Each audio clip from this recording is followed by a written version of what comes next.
All right, here's a figure that appeared in a problem on an SAT exam. Don't you love those? All right, now this is introduces a concept that you're going to find in this course a lot, and that is you have to train your mind to see the figure inside the figure here. So here they give you this. They want you to find angle ACB, all right, which would be this one, and they want you to find angle X, what that measure is, and they want you to find angle ADC. All seems quite impossible until you notice that I have a large triangle here. Most people get caught up in the two smaller ones inside there. And these two axes together, that's angle ACB, are the third angle of that large triangle that I've outlined in blue. We know that angle A here, 45 degrees, and angle B here, plus this angle ACB, that is, have to add up to 180. And because of that, we can just subtract 45 here, and then subtract another 30, 105.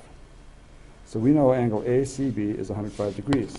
Now we would never have gotten that if we hadn't seen this larger triangle here.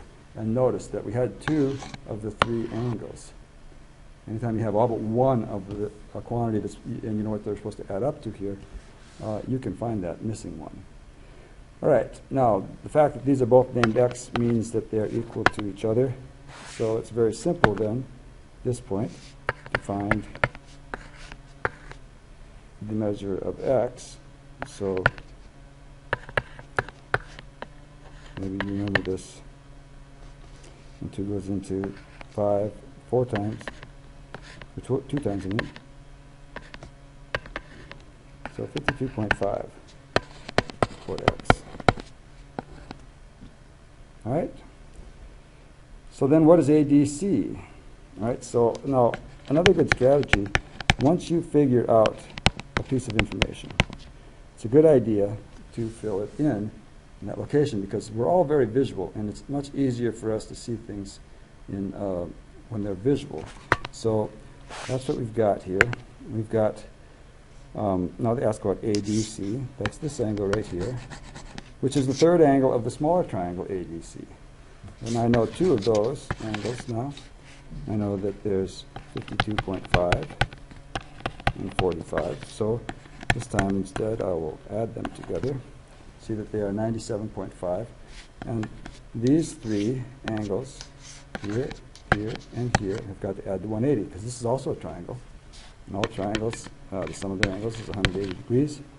So when we subtract 97.5, we get 82.5 degrees. So that is the measure of angle ADC. So we use some our knowledge of triangles and what the three angles of a triangle have to add up to. They have to add up to 180 to figure out all this information. They didn't tell us to use that. We just did it because we're smart, right? That's what we're doing here. So, very good. See you on the last one.